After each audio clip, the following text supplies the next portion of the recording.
Olá, queridos amigos, queridas amigas, mais uma vez juntos aqui, Grupo Espírita Paulo de Tarso, Evangelho no Lar.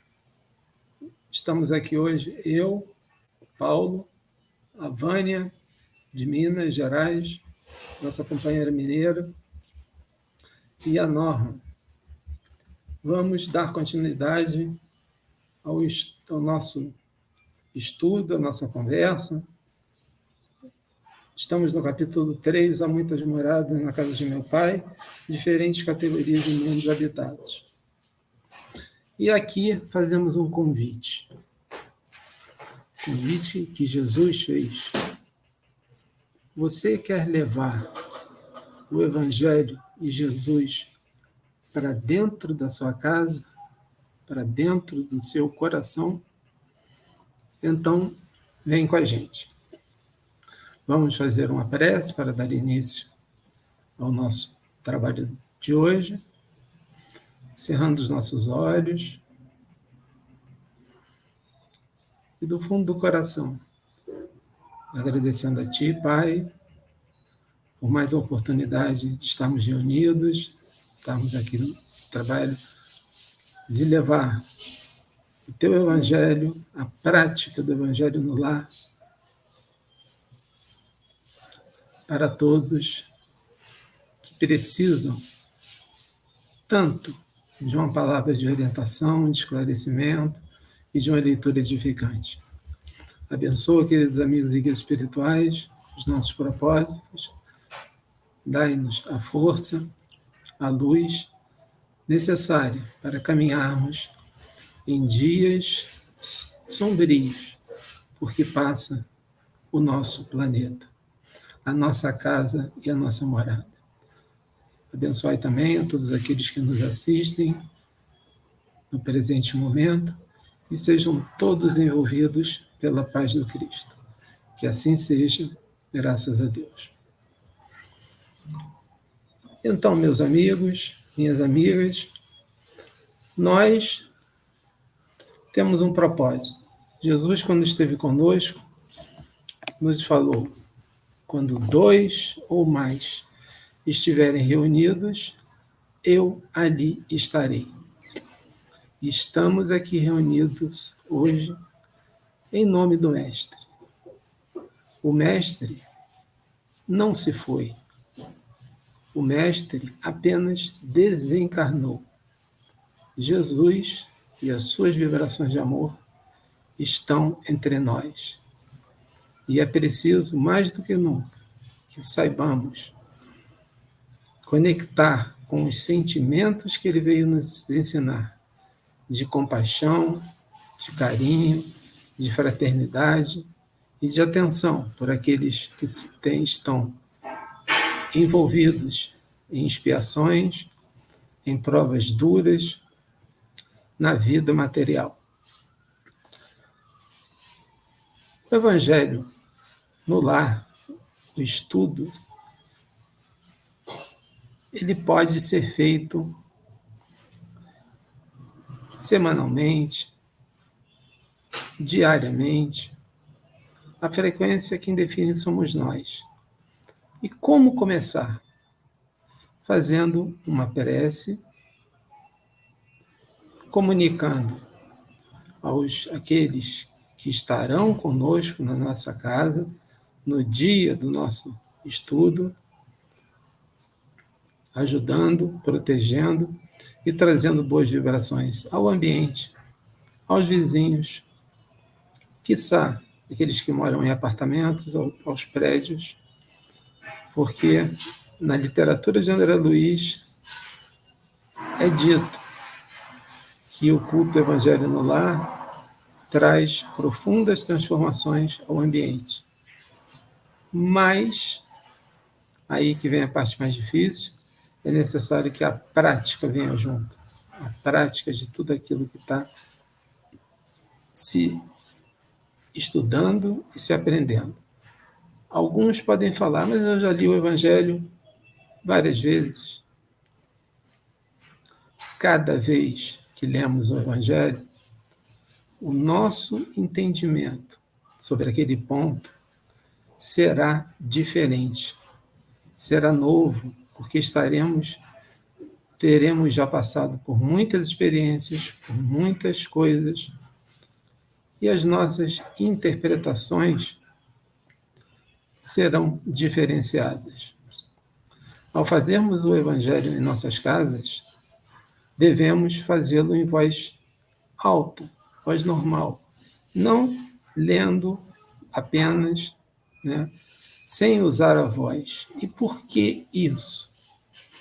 Porque há no mundo espiritual muitos irmãos que desencarnaram, ainda não estão em condições de ouvir, né, entre aspas, a voz, o chamado dos guias e trabalhadores da última hora, como em Nosso Lar vimos e aprendemos no livro Nosso Lar, no filme Nosso Lar, que André Luiz também não escutava. Quando ele escutou, depois de muito tempo circulando pelos umbrais, os irmãos que o atenderam falaram: nós estávamos aqui o tempo inteiro. Então, esses irmãos serão trazidos, aqueles que tiverem algum tipo de ligação conosco, para receberem a orientação que nós poderemos dar. E não precisamos nos preocupar, não é pela presença desses irmãos que a nossa casa se transformará num centro espírita. Isso é muito diferente. Espíritos há em todos os lugares. No Evangelho, existe uma passagem que fala: e há nuvens de espíritos por todos os lados. A população do nosso planeta de espíritos desencarnadas é muito maior do que a de espíritos encarnados. Podemos fazer o Evangelho com crianças, com a família, sozinhos. Vamos elevar o padrão vibratório do nosso lar, o nosso próprio. Então, vamos aceitar esse convite de Jesus. Jesus quer estar conosco, Jesus quer estar na nossa casa. Jesus tem muita coisa para nos ensinar. O Evangelho segundo o Espiritismo traz a parte moral do ensinamento de Jesus detalhada para nós, para que possamos, ao ler, ao refletir, ao comentar entre os familiares, daqueles que fizerem, com familiares, com amigos, possam trocar opiniões. O Evangelho no Lar também não é local para, e nem momento, para acusações ou brigas. A gente lê um item lá, o ódio, o perdão, a pessoa vai: olha aqui, esse aqui é para você. Não. Vamos nos lembrar que quem aponta um dedo para outra pessoa está apontando os outros 3 para si mesmo. Então, vamos juntos nessa corrente de estarmos com Jesus, pelo menos nas leituras, reservarmos algum tempo da nossa semana. São 7 dias na semana. O estudo do Evangelho no Lar, normalmente, o meu, pessoalmente, eu faço com 30 minutos, mas pode ser feito em até 1 hora. Devemos selecionar as leituras antes, há livros para crianças, há leituras que podemos fazer para antes de começarmos o nosso estudo, como Pão Nosso, Vinha de Luz, Caminho, Verdade e Vida, uma coleção de Chico Xavier e de Emmanuel com interpretações de passagens do Evangelho, para podermos irmos harmonizando o ambiente antes de começarmos o Evangelho no Lar. Durante o Evangelho no Lar, basicamente, faremos a nossa prece, a nossa leitura escolhida, o comentário de um ou mais participantes, a magnetização da água e a prece final. Esses são os 5 pontos principais. Então, agora, vamos ao nosso estudo com as nossas irmãs Norma e Vânia. É com vocês, meninas. Vamos lá? Dando sequência ao nosso estudo do Evangelho Online do GEPT Rio de Janeiro, nós vamos ler aqui os itens 3 e 4, que compõem parte do subtítulo Diferentes Categorias de Mundos Habitados. E para fazer uma provocação reflexiva, eu os convido. Há outros mundos habitados além da Terra? A ciência vem pesquisando Lua, Marte, Júpiter, Vênus. O que vocês acham sobre isso? Então vamos lá. Do ensino dado pelos espíritos, resulta que as condições dos mundos são muito diferentes em relação ao grau de adiantamento ou de inferioridade de seus habitantes. Entre eles, há os que em estes últimos são ainda inferiores aos da Terra, física e moralmente. Outros da mesma categoria que o nosso, e outros que lhes são mais ou menos superiores sob todos os aspectos. Nos mundos inferiores, a existência é toda material. As paixões reinam soberanas, a vida moral é quase nula. À medida que esta se desenvolve, diminui a influência da matéria, de tal maneira que, nos mundos mais adiantados, a vida é, a bem dizer, toda espiritual. Já nos mundos intermédios, misturam-se o bem e o mal, predominando um ou outro, conforme o grau de adiantamento das criaturas que os habitam. Embora não se possa fazer dos diferentes mundos uma classificação absoluta, pode-se, todavia, em virtude do estado em que se acham e da destinação que trazem, tomando por base os matizes mais salientes, dividi-los de modo geral como se segue. Mundos primitivos, destinados às primeiras encarnações da alma humana, mundos de expiações e provas, onde predomina o mal, mundos de regeneração, nos quais as almas que ainda têm que expiar aurem novas forças, repousando das fadigas da luta. Mundos felizes, onde o bem sobrepuja o mal. Mundos celestes ou divinos, morada dos espíritos depurados, no qual reina exclusivamente o bem. A Terra pertence à categoria dos mundos de expiação e de provas, razão porque aí o homem está exposto a tantas misérias. O que nós podemos reforçar o que Kardec colocou é que há diferentes mundos habitados, né? E essa diferença está ou no grau de adiantamento ou de inferioridade de seus habitantes. E a categorização de cada mundo não tem como fazê-la de maneira absoluta, porque há diferenças, ainda que pequenas, mas elas existem. Por quê? Para cada mundo habitado, há habitantes que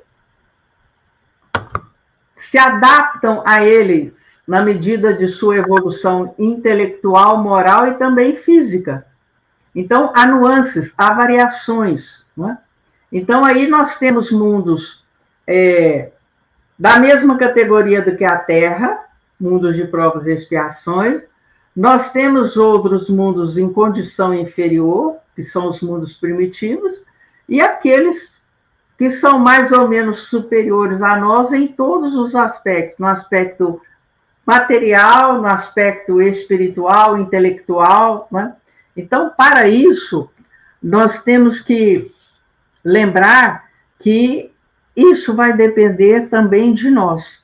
À medida em que nós formos progredindo, que nós formos evoluindo, nos depurando, aprimorando a nossa parte intelectual pelo conhecimento adquirido, né?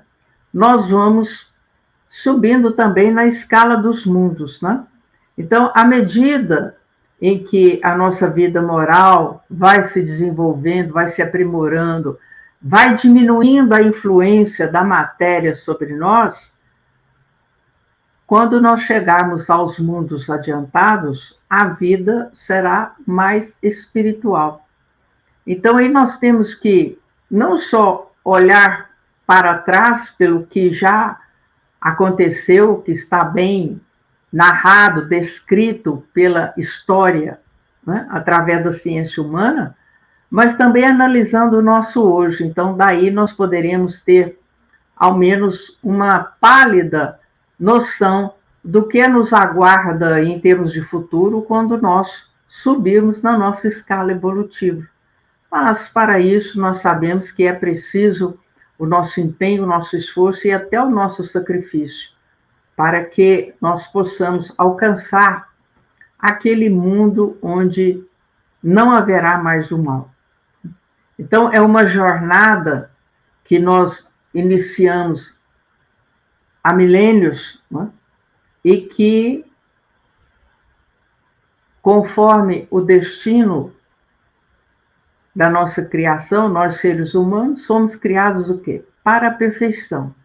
Então, quando nós atingimos a perfeição, é claro que perfeição relativa, porque perfeição absoluta só Deus a tem, nós chegaremos à condição de espíritos puros, onde não traremos em nós mais nenhum vício, nenhuma imperfeição moral, nenhuma nódoa, nenhuma mancha, nada que nos atrapalhe. E na condição de espíritos puros, estaremos trabalhando sob os desígnios divinos na criação do mundo e no próprio progresso desses mundos que compõem o universo. Kardec coloca a caracterização dos mundos intermédios, né, ou intermediários, são aqueles mundos onde há o mal e o bem. Ora um predomina, ora o outro, conforme o grau de adiantamento das criaturas que os habitam, né?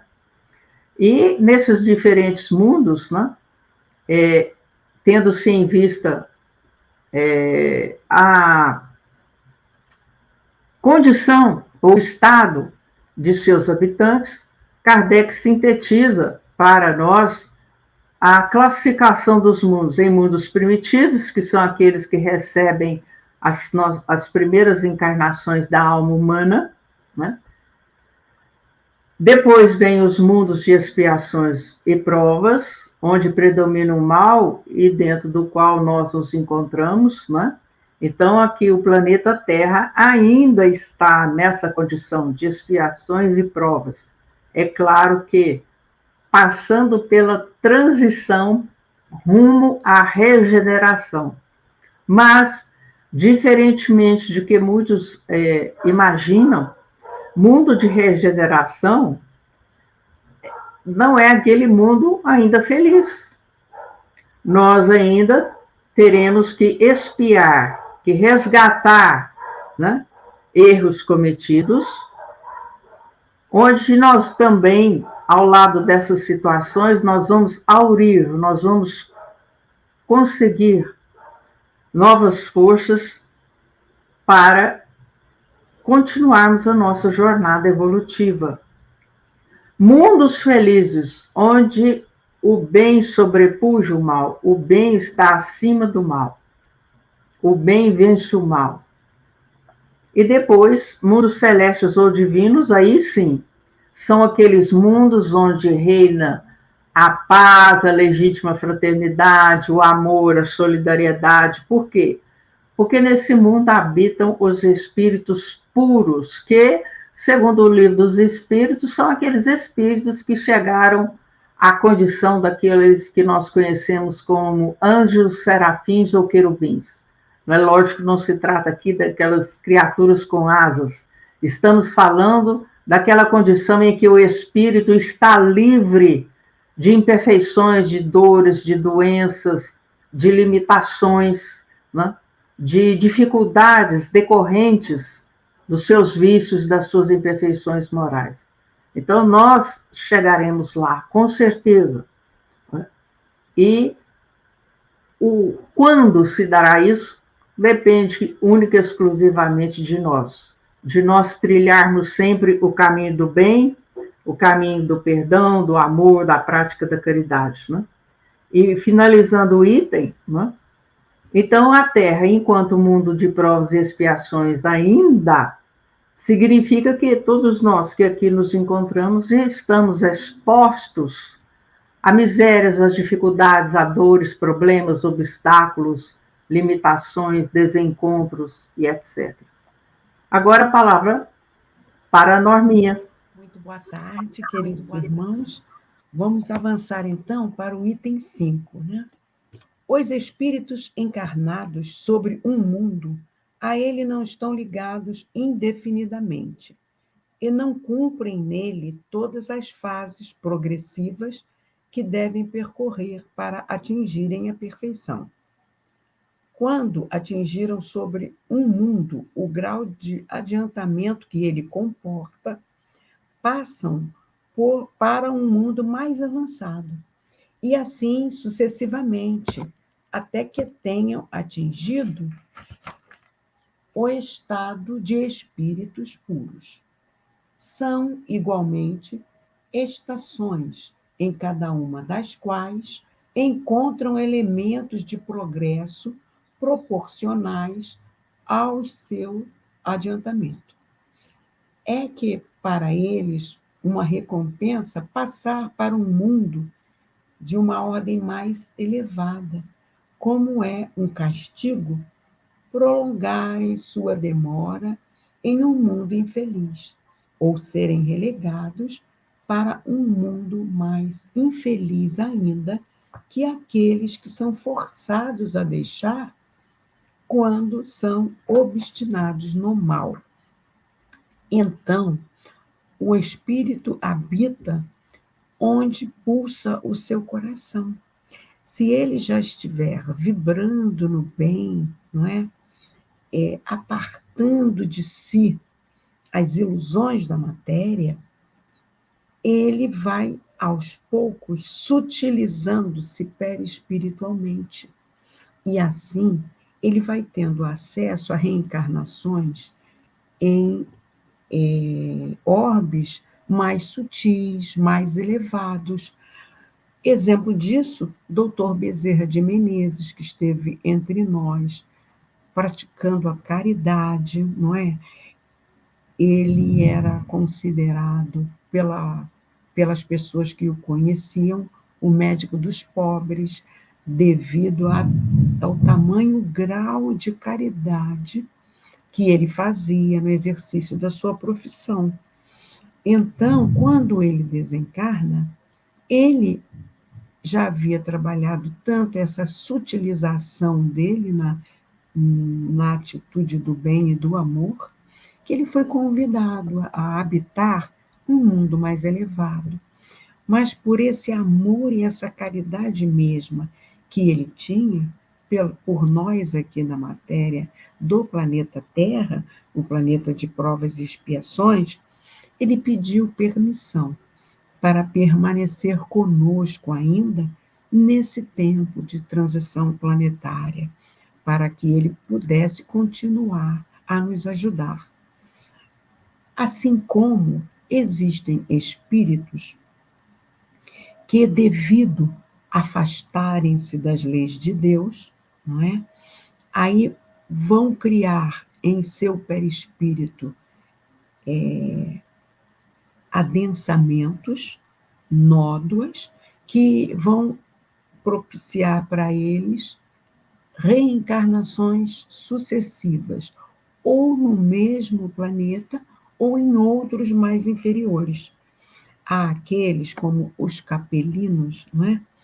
Que foram, de alguma forma, aqueles teimosos que, embora o seu planeta já estivesse numa fase semelhante à fase que a Terra agora está, eles não afinizavam com o bem que estava predominando ali. Então, eles foram exilados e vieram aqui para a Terra, que na época do exílio deles era um planeta primitivo ainda. O espírito não retrograda.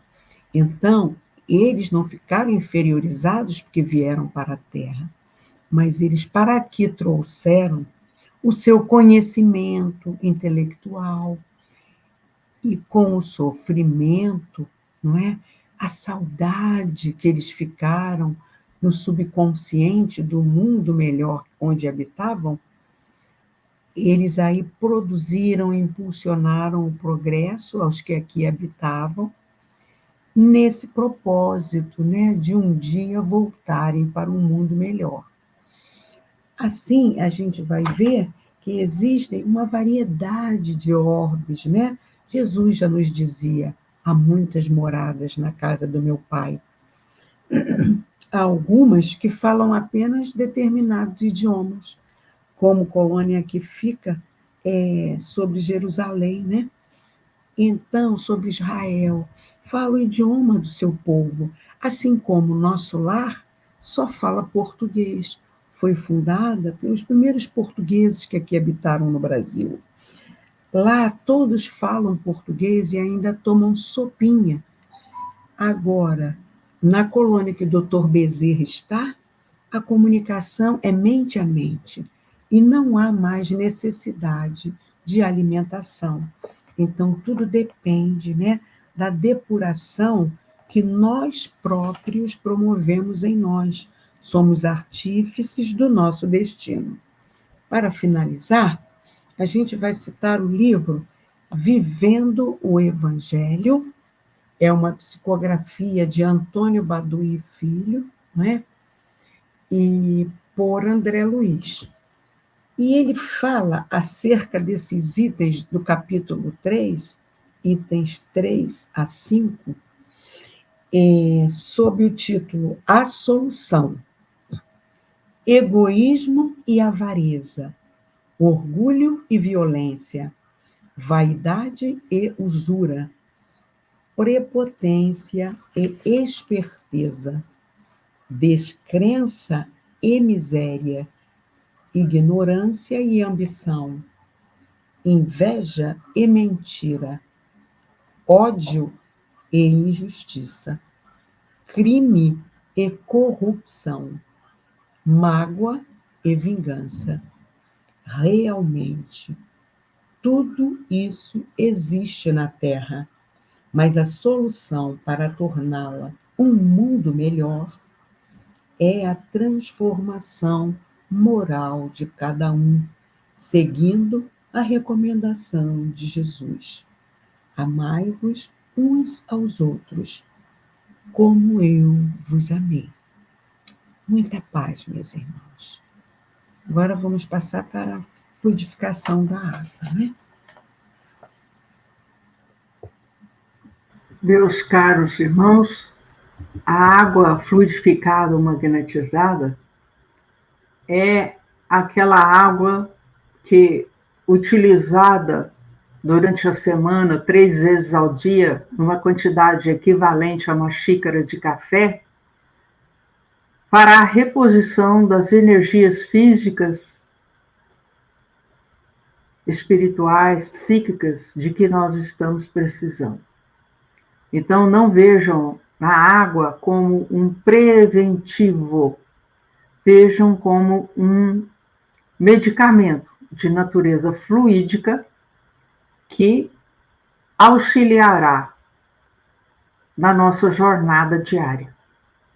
Para fazer essa magnetização ou fluidificação da água, podemos fazê-la através da prece, solicitando aos espíritos magnetizadores que derramem sobre elas aquilo de que nós necessitamos para nos fortalecer, recompor as nossas energias, distribuir fluidos por aqueles pontos que estão mais necessitados ou congestionados.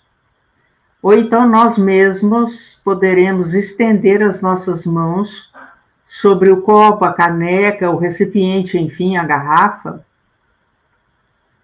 e pedir a Jesus, médico das almas, que coloque aquilo de que nós precisamos para nos amparar, para melhorar as nossas condições físicas, principalmente do sono, porque o sono é muito importante para nós, que seja de qualidade.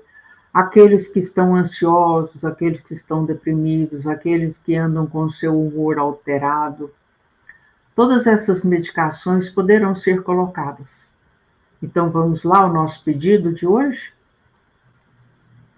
Mestre Jesus, pedimos, Senhor, para as nossas águas, os medicamentos trazidos dos laboratórios divinos, somados aos fluidos nossos e aos dos espíritos magnetizadores que nos assistem, para equilibrar a nossa saúde física, psíquica e espiritual. Os medicamentos que não são conhecidos na Terra, mas que temos a certeza vão nos fortalecer e vão nos revigorar, a fim de que possamos cumprir as tarefas e compromissos que assumimos antes de nossa reencarnação.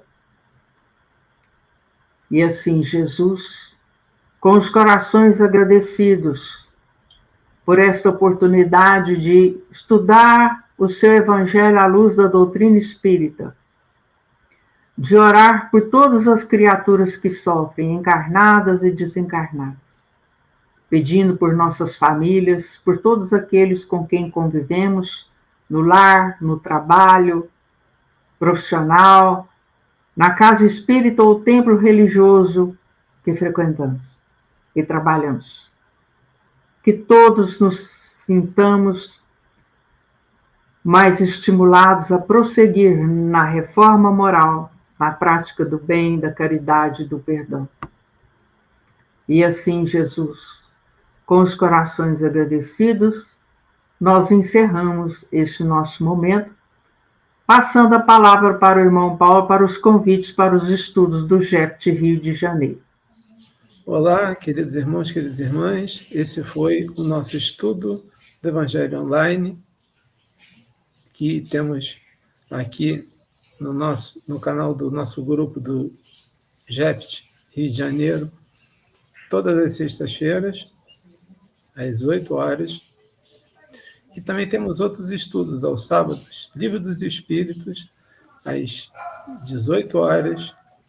E no primeiro, segundo, terceiro e quarto sábados do mês, às 17 horas, nós temos no primeiro o ensino, as reflexões sobre os Vedas e o Bhagavad Gita. No segundo, estudo das cartas de Paulo. No terceiro sábado, estudo das obras de André Luiz.